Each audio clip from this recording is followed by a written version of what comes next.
I'm going to do a follow-up after the rally.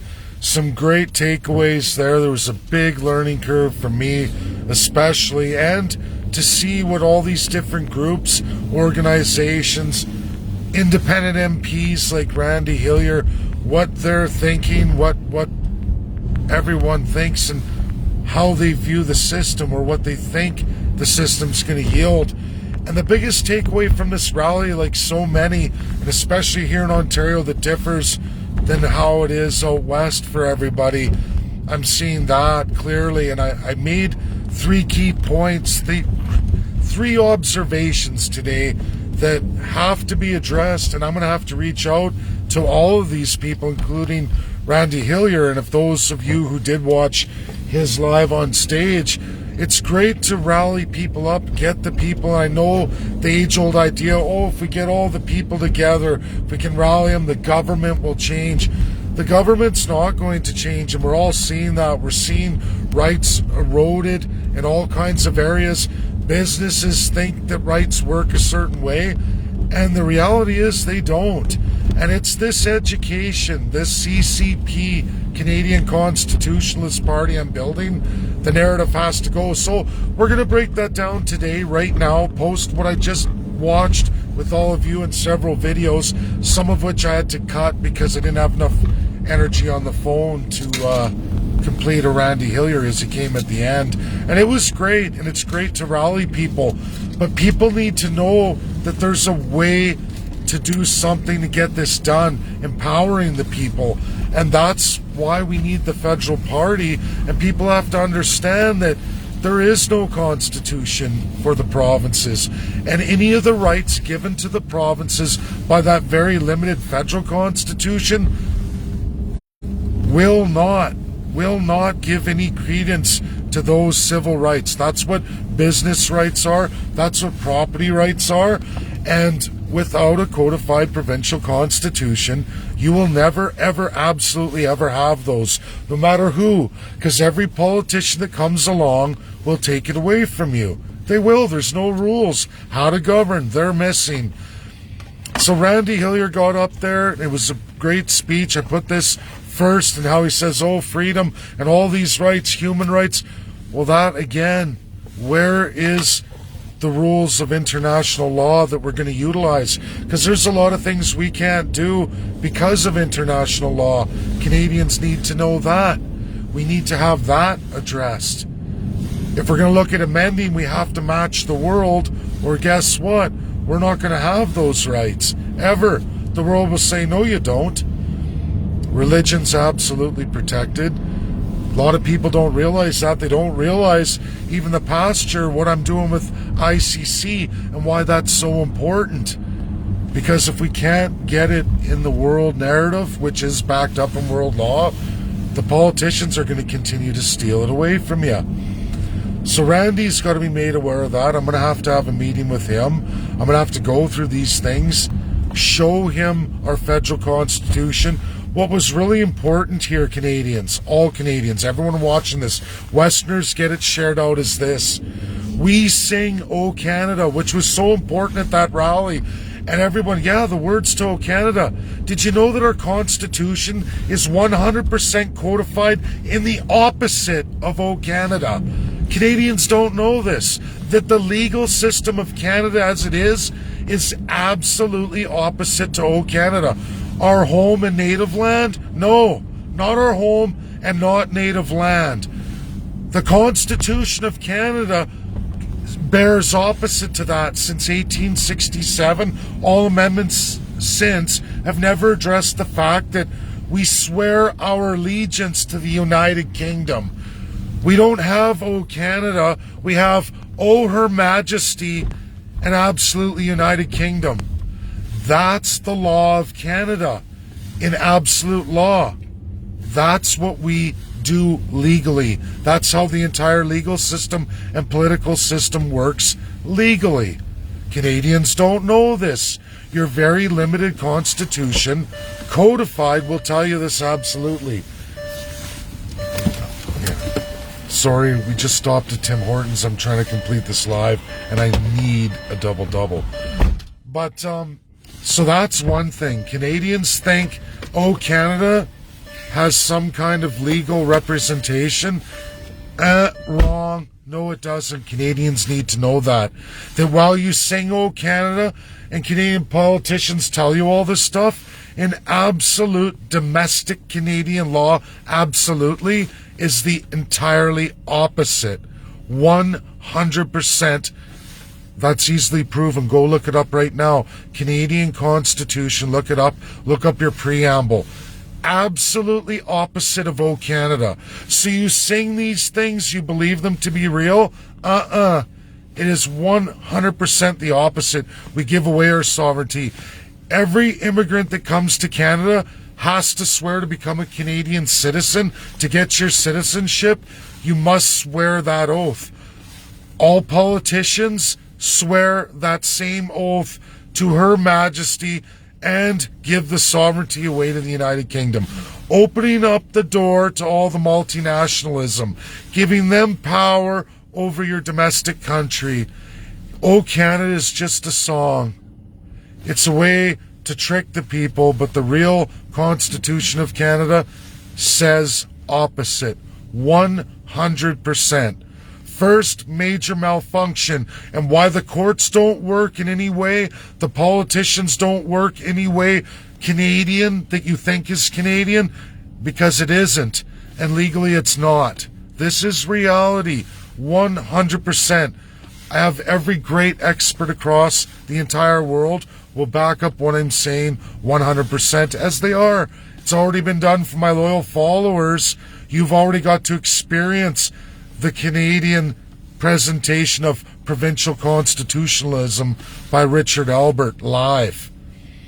The other thing here when we get into the second part is we heard about religion, then we get into my second part about farms here in Ontario, and they're all upset about agricultural rights, property rights being eroded. Canadians don't even know that only 11% of the entirety of Canada is available as private land. They don't even know that.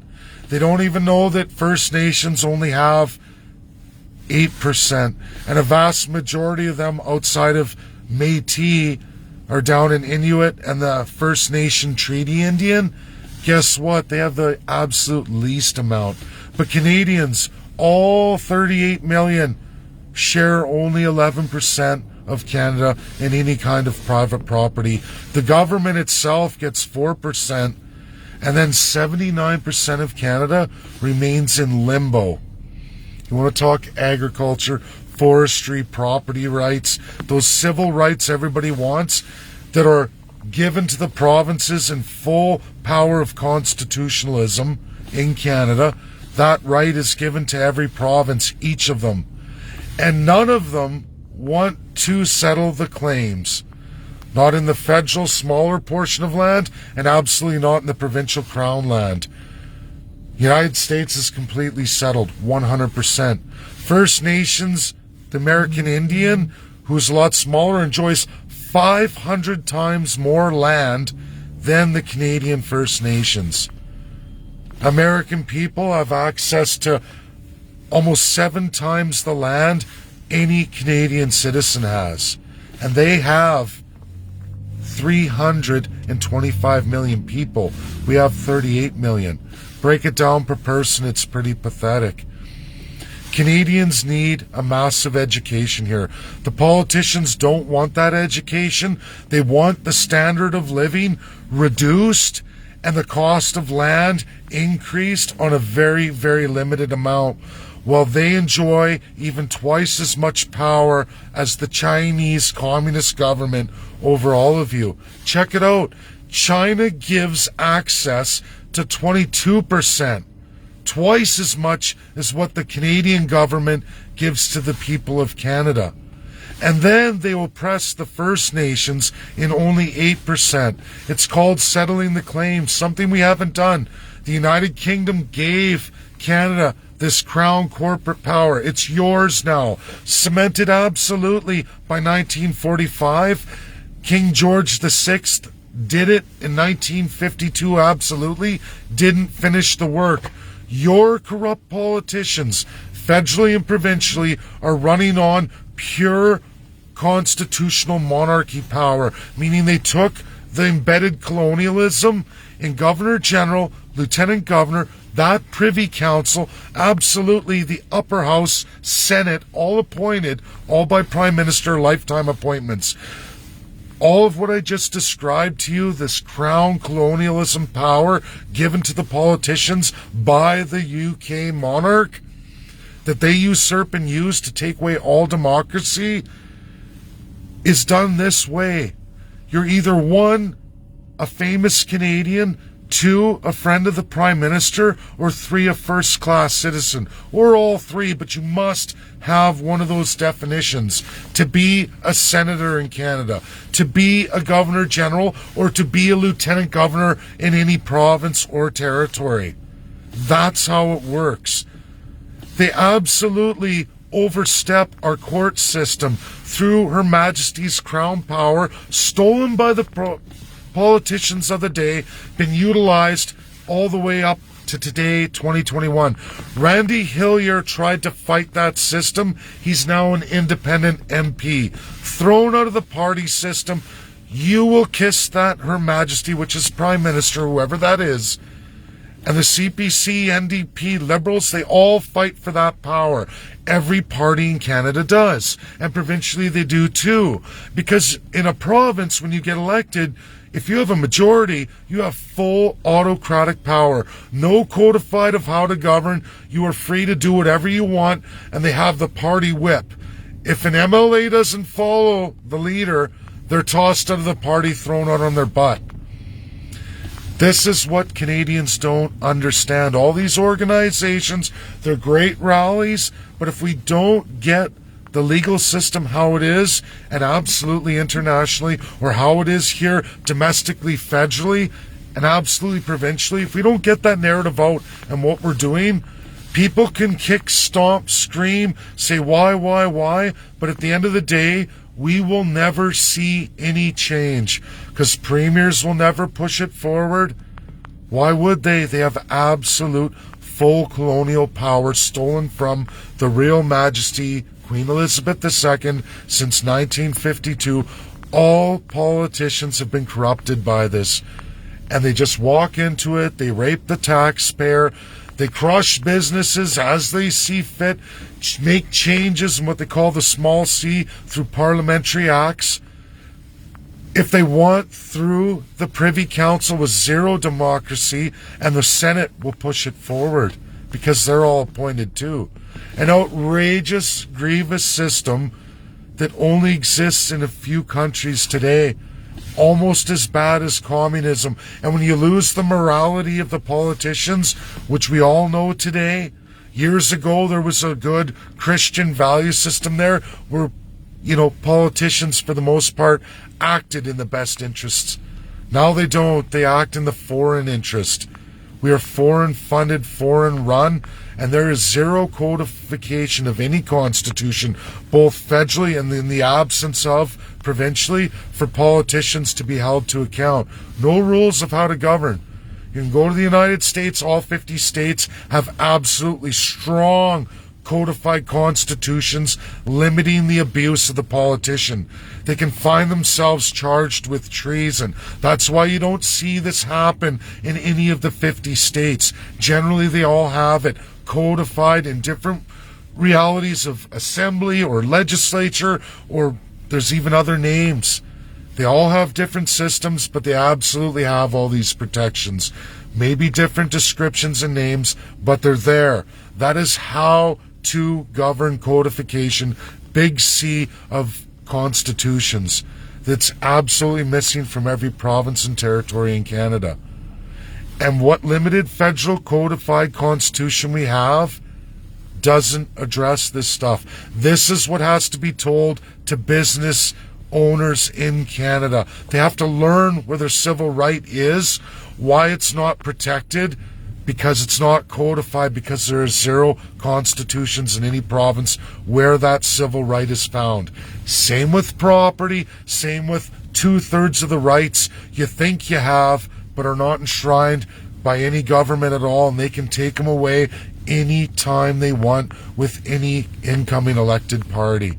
and you don't know what you're going to get, because there's no law against lying to the people. Call any elections organization of whatever province. Like for me, Elections Alberta, call Elections Ontario provincially, or Elections Canada federally, and they will tell you exactly what I'm telling you right now. There is absolutely no law or protection against any politician from ever lying their face off to you. They can say apples and turn around and hammer you with oranges. And you're sitting here and go, I'm allergic to orange juice. I wanted apple juice. You promised me apple juice. Too bad, I'm a liar. I don't have to tell you the truth. In fact, I can do anything I want. Now that you've elected me in a majority, provincially especially, they can do anything they want by any modes, means necessary, and there is nothing to stop them whatsoever for the term of their 4 years. The only power any Canadian has across Canada is, one, to vote every 4 years, provincially and federally, and then there's municipal overlap. 2, to start a federal party, or 3, start a provincial party. Those are the only absolute, real, true, enshrined rights any Canadian has. Everything else is subject to the politician, subject to the colonial crown power of the monarchy, which has been given by Queen Elizabeth since, her father, since 1952 to the Canadian politicians, which is absolutely Prime Minister. Prime Minister appoints Governor General. Prime Minister appoints all lieutenant governors of the provinces and territories. Prime Minister sets the Privy Council, which is a lifetime, and of all those positions, they swear an absolute oath, as do all immigrants who come to Canada to get their citizenship, to Her Majesty, to that UK foreign power. Our politicians, our lawyers, all of them, most of them, swear the oath to Her Majesty, which is Prime Minister. It's why we have King's Court. That's the truth. And until we make this change through a federally registered party, Canada will remain this way. Provinces will go on stealing your rights and freedoms up and down, varying them any way they see fit, and there's nothing any of you can do about but hope to elect an honest politician next time. Like I said, the only way out, CCP, Canadian Constitutionalist Party. We will take that crown power to destroy the crown power. We will, if we're elected federally, absolutely appoint all the lieutenant governors across every province and territory and mandate them to not ascend any provincial bills or acts until the premier elected, or whatever party's in power and opposition, agreed to give all the people of that province, through town halls, to the program that we would give with absolute experts worldwide administering town halls for every Canadian in every constituency, First Nations, minority groups, in all the languages, an expert rollout of how to get this done so that the people can choose, can talk in a fully 100% democratic fashion. Once they ratify the constitutions, then it's back open, up and running. And then the people have been protected. At the same time, we will destroy the role of Governor General, Lieutenant Governor, as it is as a crown power, and allow you, the people, to decide what kind of protection system you want. There's lots of countries that have already done this. USA being number one on this, putting protections in for all of you. Checks and balances, two-party system of those who get appointed to look at Governor General and make sure they don't act in a treasonous manner against the people. That's a real way of doing it, and it has worked absolutely for a country like the United States and many others around the world in other systems. You'll all get to look at that. You'll see the maquillage, and it'll be you, the people, once educated. Ask your questions in an open, true, democratic forum across Canada. You'll get to change Canada. You'll get to change all the provinces and territories. That's what we're doing. That's the education I have to get with all these people and all these groups. I'm going to reach out to everyone in this presentation today for a one-on-one and explain this in real legal terms and provide them with the experts. you know what? If you don't believe it now, for those of you who follow me, I know you all know and believe it. But when we get to this Toronto independence and the experts brought forward, you're all going to get to see it. 6th, 7th, and 8th on just municipal for independence for Toronto. It's going to have great waves for Trudeau and O'Toole and absolutely Doug Ford. You know, that's what we do. Bring real credibility, showing what can be done, what's real and what's truthful. Thanks, everybody. We'll talk to you soon.